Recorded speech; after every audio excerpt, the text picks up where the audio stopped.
Hello friends, you are most welcome in physics in easy way.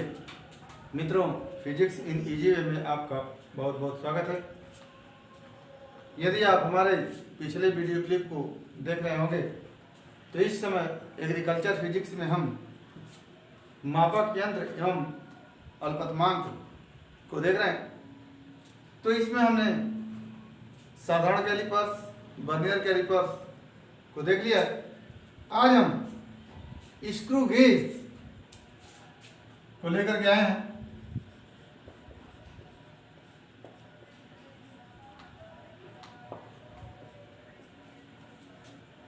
Screw gauge एक ऐसा मापक यंत्र है जिससे अत्यंत पतले तार का व्यास माप सकते हैं।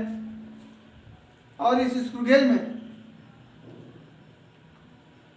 जो इसकी बनावट होती है उसमें यू शेप में एक इस्पात का फ्रेम होता है, जिनके दोनों सिरों से लगा हुआ दो स्टड होता है, S1 और S2। इन्हीं स्टड के बीच में जिस तार के व्यास को मापना होता है उस तार को कसते हैं और इस यू आकार के फ्रेम में इस स्टड से लगा हुआ एक पेच होता है, जिसके सहयोग से ये स्टड आगे पीछे गति करता है, मूव करता है। इस पेच में चूड़ियां बनी होती हैं और दो चूड़ियों के बीच की दूरी को हम चूड़ी अंतराल कहते हैं। यानी स्टड से लगे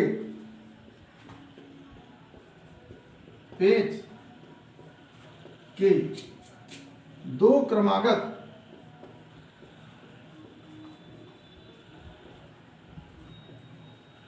चूड़ियों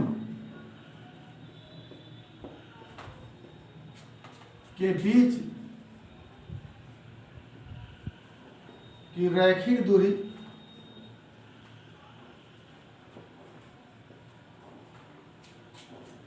स्क्रू गेज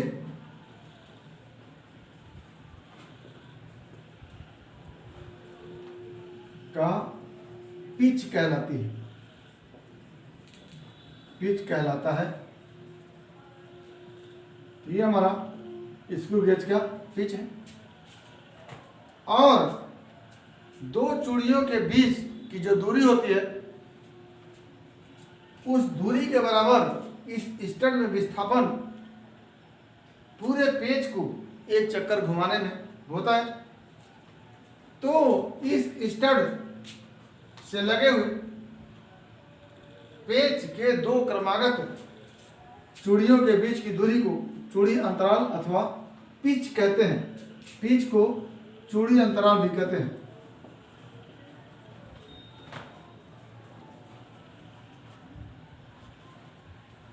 ये पेज एक सिलिंड्रिकल पैमाने, एक सिलेंडर के रूप में बना हुआ पैमाना है, उसके अंदर से घूमता है और इस सिलिंड्रिकल शेप पर एक रैखिक पैमाना, रेखीय पैमाना या कह लें मुख्य पैमाना लगा होता है। मुख्य पैमाना वृत्तीय पैमाने पर आमतौर पर 100 खाने बने होते हैं। यानी इस वृत्तीय पैमाने को एक पूरा चक्कर घुमाने पर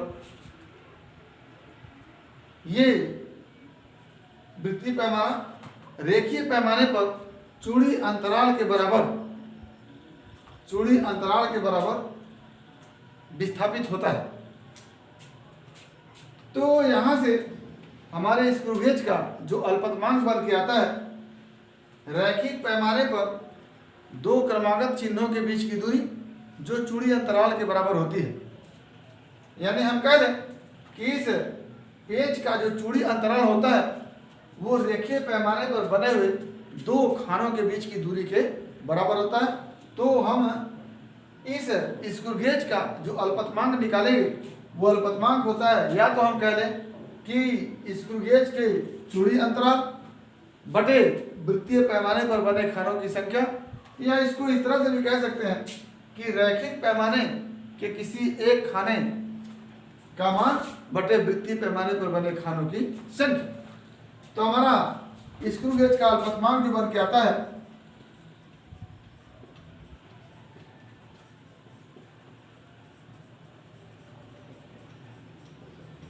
बराबर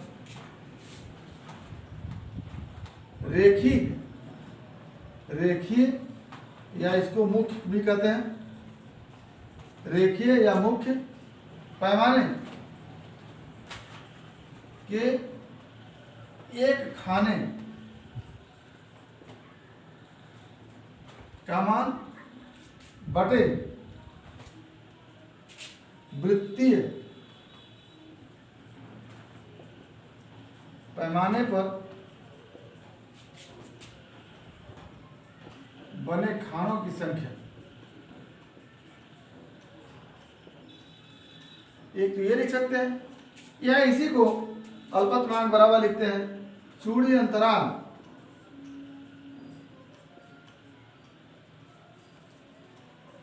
बटा वृत्तीय पैमाने पर बने खानों की संख्या।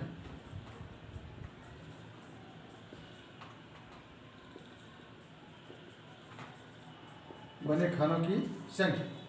तो इस तरह से हम स्क्रू गेज का अल्पतमांक निकाल लेते हैं।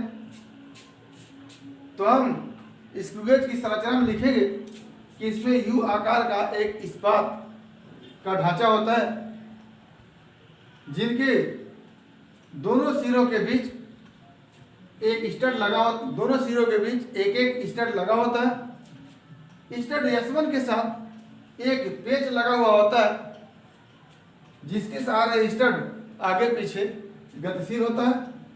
इस पेच से लगा हुआ एक वृत्तीय पैमाना होता है, जिसके एक पूरा चक्कर घूम जाने पर स्टड चूड़ी अंतराल के बराबर दूरी विस्थापित होता है, और यह वृत्तीय पैमाना एक रेखीय पैमाने के ऊपर वृत्तीय गति करता रहता है। वृत्तीय पैमाने को घुमाने पर वृत्तीय पैमाना रेखीय पैमाने पर आगे पीछे गति करता रहता है। रेखीय पैमाने के एक खाने का मान स्क्रू गेज के पेच के चूड़ी अंतराल के बराबर होता है, और स्क्रू गेज का पेच का चूड़ी अंतराल दो क्रमागत चूड़ियों के बीच की दूरी के बराबर होता है। ये रचना हो गया। और सिद्धांत में आप लिखेंगे कि स्क्रू गेज का अल्पतमांक बराबर रेखीय अथवा मुख्य पैमाने के एक खाने का मान बटे वृत्तीय पैमाने पर खानों की संख्या, या रेखीय अथवा मुख्य पैमाने के एक खाने का मान ही चूड़ी अंतराल होता है, तो कह देते हैं चूड़ी अंतराल बटे वृत्तीय पैमाने पर खानों की संख्या। तो ये हमारा पेच मापी की संरचना हो गई और इससे संबंधित सिद्धांत हो गए। और इस पेच मापी में भी शून्यांक त्रुटि होती है। जैसे हम वर्नियर कैलिपर्स में शून्यांक त्रुटि को देखे थे, वैसे इस पेच मापी में भी शून्यांक त्रुटि होती है। तो शून्यांक त्रुटि जानने के लिए हम देखेंगे कि वृत्तीय पैमाने को घुमाकर स्टड S1 और S2 को संपर्क कराते हैं, और ऐसी स्थिति में यदि वृत्तीय पैमाने का शून्य रेखिक पैमाने के आधार रेखा के सीध में होता है तो हम कहते हैं शून्यांक त्रुटि नहीं है, और यदि सीध में नहीं रहता है तो हम कहते हैं शून्यांक त्रुटि है। और यह शून्यांक त्रुटि दो प्रकार की होती है, धनात्मक शून्यांक त्रुटि और ऋणात्मक शून्यांक त्रुटि। तो धनात्मक शून्यांक त्रुटि तब होती है जब दोनों स्टड S1 और S2 को मिलाने के बाद वृत्तीय पैमाने का शून्य आधार रेखा से नीचे होता है, तो शून्यांक त्रुटि धनात्मक होती है। जैसे ये हमारा आधार रेखा है और वृत्तीय पैमाने का शून्य यहां पर हो, इस तरह से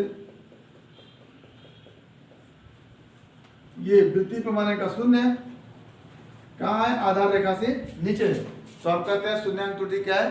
धनात्मक है।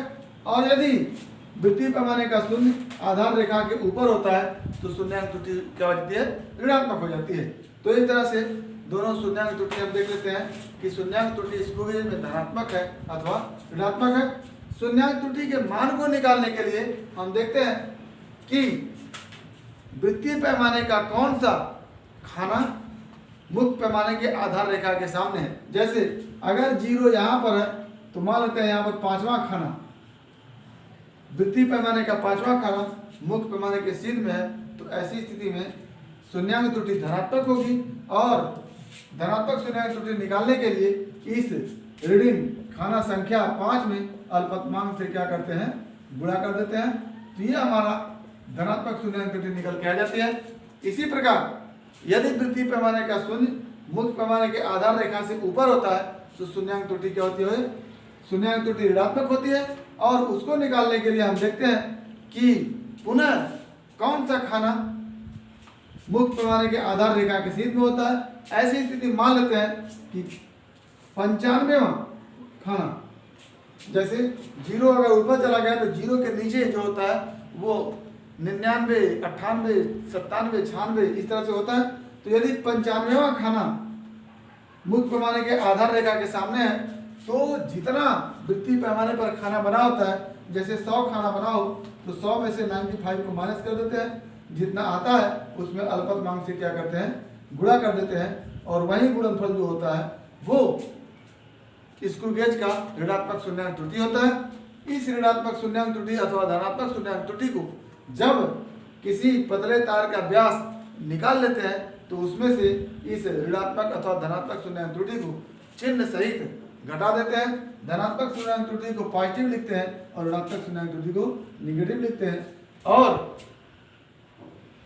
तार के व्यास को निकालने के लिए जो तार का व्यास हम निकाले होते हैं उस तार के व्यास में से धनात्मक अथवा ऋणात्मक शून्यांक त्रुटि को चिन्ह सहित माइनस कर देते हैं। अब हम कैसे किसी तार के व्यास को निकालते हैं, तो ऐसी स्थिति में सबसे पहले हम दोनों स्टड के बीच में तार को इस तरह से समायोजित कर देते हैं, कह देते हैं इस प्रकार कि तार पर स्टड का बहुत ज्यादा दबाव न पड़े। अब हम देखते हैं कि वृत्तीय पैमाना मुख्य पैमाने के किस खाने के दाहिने ओर है। अगर मुख्य पैमाने के 5वें खाने के दाहिने ओर होता है तो मुख्य पैमाने का जो पाठ्यांक हो जाता है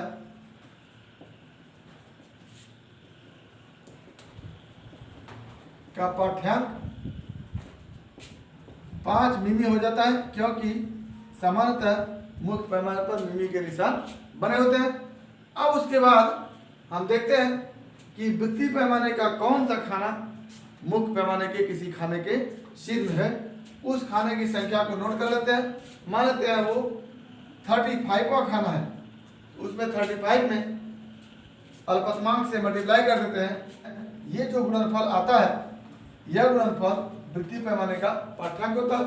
अब मुख्य पैमाने के पाठ्यांक में वृत्तीय पैमाने के पाठ्यांक को क्या कर जोड़ देते हैं, यही तार का व्यास होता है। यदि स्क्रू गेज में शून्यांक त्रुटि है तो उसको चिन्ह से घटा करके तार का शुद्ध व्यास निकाल लेते हैं हम।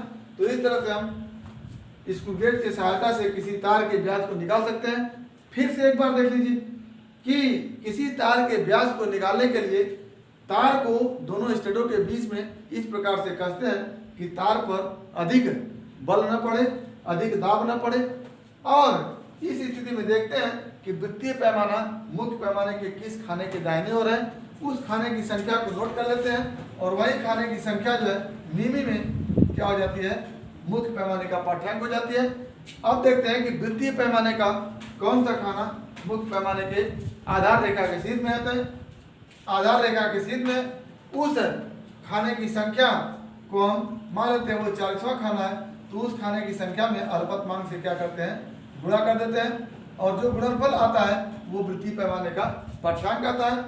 मुख्य पैमाने का पाठ्यांक और वृत्तीय पैमाने के पाठ्यांक को हम जोड़ लेते हैं, वही तार का व्यास होता है। यदि शून्यांक त्रुटि स्क्रू गेज में है तो शून्यांक त्रुटि को इस वृत्तीय पैमाने और मुख्य पैमाने के पाठ्यांक के जोड़ में से धनात्मक या ऋणात्मक शून्यांक त्रुटि को चिन्ह सहित माइनस कर देते हैं, और जो हमारा रीडिंग आता है, जो हमारा मान आता है, वही इस तार का शुद्ध व्यास होता है। तो इस तरह से स्क्रू गेज की सहायता से हम किसी तार के व्यास को निकाल लेते हैं। तो उम्मीद है कि ये वीडियो क्लिप आपको समझ में आया होगा। अगर इसमें किसी प्रकार की कोई दिक्कत है तो हमारे YouTube चैनल के कमेंट बॉक्स के माध्यम से आप कमेंट करेंगे और अपनी समस्या का समाधान करेंगे। आगे यदि हमारा वीडियो क्लिप समझ में आया हो तो आप अपने मित्रों के बीच में इसको शेयर करेंगे, लाइक करेंगे, साथ ही हमारे YouTube चैनल को सब्सक्राइब करेंगे ताकि हमारा हर वीडियो क्लिप आप तक बिना किसी रिकॉर्ड के पहुंचता रहे। आगे आपके भविष्य के लिए बेस्ट ऑफ लक। अगला टॉपिक अगले दिन। धन्यवाद।